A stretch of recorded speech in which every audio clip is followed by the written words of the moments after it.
यानी कि बिकवाली की राय यहाँ पर नहीं है, खरीदारी ही आपको डिप्स पे करके चलना है। सोने और चांदी यहाँ पर दोनों में ही। मेटल्स की अब बात कर लेते हैं, क्योंकि यहाँ पर आज का दिन कुछ गिरावट वाला रहा। चाहे वो कॉपर है, जिंक है, एल्यूमिनियम है, हमने सभी जगह कुछ मुनाफा वसूली आते हुए देखी है। एक्चुअली अक्टूबर के महीने में अब तक भी यहाँ पर मुनाफा वसूली ही जारी है। इन स्तरों से क्या करने की राय है? ऑफकोर्स चीन में यहाँ पर कंसर्न्स अभी भी बनी हुई हैं जीरो कोविड पॉलिसी को लेकर।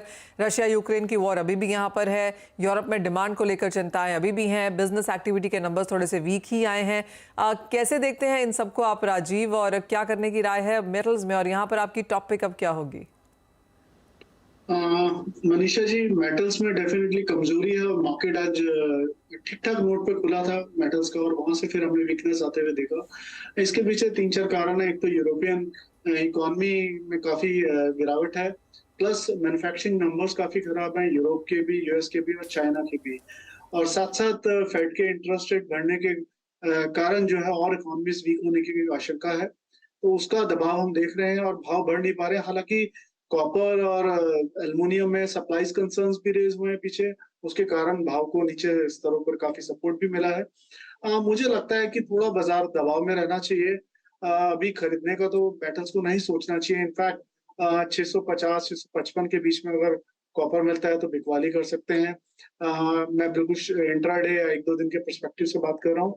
662 के स्टॉप लॉस के साथ, और नीचे में 640 635 के स्तर देखने को मिल सकते हैं।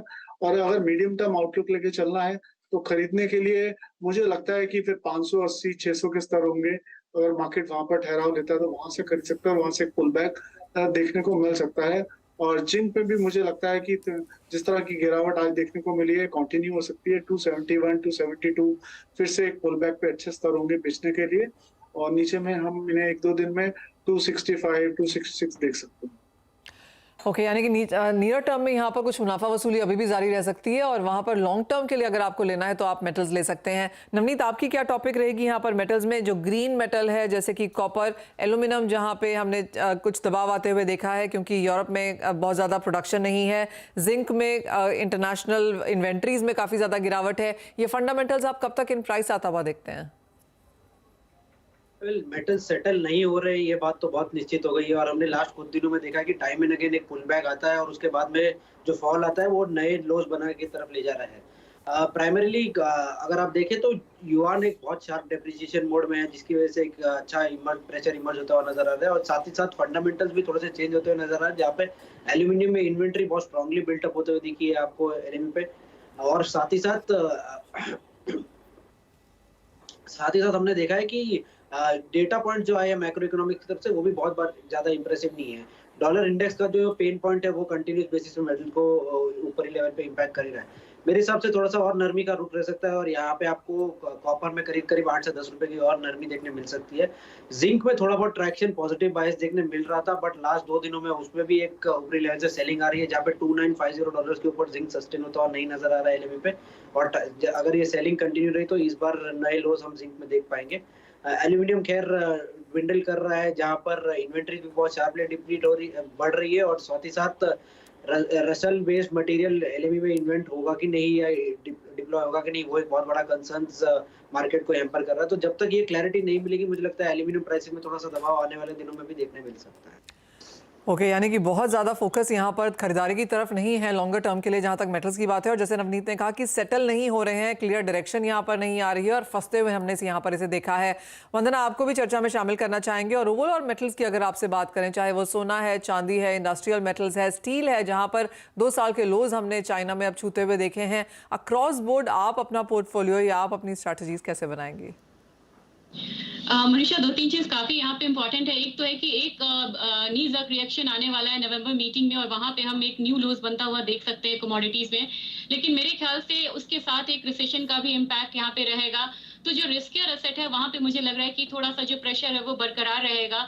मेरे ख्याल से यहाँ पे जो सेफ हेवन बाइंग है वो यहाँ पे गोल्ड में आनी चाहिए, क्योंकि पिछली दिवाली से इस दिवाली तक जो इक्विटी मार्केट भी है उसने यहाँ पे नेगेटिव रिटर्न दिए हैं, और एक रिसेशन के साथ यहाँ पे एक नेगेटिव जो रिटर्न है वो डीप हो सकता है यहाँ पे। मुझे गोल्ड में लग रहा है कि 49,000 एक बेस रहेगा इंडियन मार्केट के लिए। अपसाइड में मुझे लग रहा है कि नेक्स्ट दिवाली तक वी कैन एक्सपेक्ट 55,000।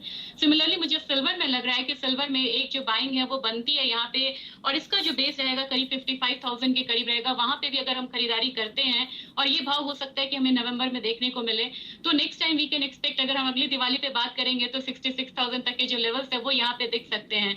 लेकिन अगर बात की जाए अगर बेस मेटल्स की, तो मुझे लग रहा है कि एक नी जर्क रिएक्शन यहाँ पे आएगा और एक डाउनसाइड देखने को मिलेगा। एल्यूमिनियम में 2-3 चीजें मुझे पॉजिटिव लगती है डिस्पाइट ऑल कंसर्न्स। एक तो है कि जो एशियन प्रीमियम है वो गिरावट के बावजूद यहाँ पे थोड़ा सा कंफर्ट जोन में ट्रेड कर रहा है, प्रीमियम जो है स्टिल वो हायर साइड है। दूसरी चीज यह है कि क्रूड में मुझे बहुत ज्यादा फॉल एक्सपेक्टेड नहीं है, 6500 मेरे ख्याल से एक बेस रहना चाहिए, और इंटरनेशनल मार्केट में $80। तो मुझे लग रहा है जब तक क्रूड स्ट्रांगली यहाँ पे ट्रेड कर रहा है अबव 6500, ये सपोर्ट करेगा एल्यूमिनियम को। तो मेरे ख्याल से 180 तक का लेवल हम आते हुए देख सकते हैं नवंबर में, वो लॉन्ग टर्म के लिए बहुत बढ़िया एक बाइंग पॉइंट रहेगा। और next time we can expect यहाँ पे एल्यूमिनियम में करीब मुझे लग रहा है कि 250 तक के जो लेवल है 250-270 वो एक प्रीमियम आता हुआ देखेंगे। और रीजन है यहाँ पे अभी जितने भी अगर यहाँ पे सप्लाई कट्स हो रहे हैं, और हमें ये पता है कि मिड टर्म में उन्होंने बोला है कि जो सेकेंड हाफ है उसमें यहाँ पे हम इंटरेस्ट रेट कट कर सकते हैं, उस समय फिर से हिस्ट्री रिपीट हो सकती है कि डिमांड के साथ सप्लाई यहाँ पे मैच ना किया जाए। तो सेकेंड हाफ ऑफ 2023 मुझे लग रहा है कि कमोडिटी के लिए एक पॉजिटिव आउटलुक लेके आएगा। जी हाँ यानिक, जैसे कहा गया कि जो इंटरेस्ट रेट हाइक्स है नवंबर और दिसंबर में, उस पर तो बाजार की नज़र रहेगी ही। यूएस का मिड टर्म इलेक्शन भी नवंबर में फर्स्ट सेकंड वीक में है, उस पर भी बाजार की नज़र है। और मिड 2023 के बाद यहाँ पर कमोडिटीज़ का एक बुलिश पीरियड फिर से शुरू हो सकता है। लेकिन खरीदारी की राय सोने और चांदी दोनों में ही हमारे पूरे सभी एक्सपर्ट्स ने दी है। मेटल्स में ऑफकोर्स थोड़ी सी असमंजस है, नियर टर्म में कुछ और गिरावट आ सकती है, कुछ एक बाइंग अपॉर्चुनिटीज़ भी यहाँ पर शायद बनती हुई नजर आएंगी।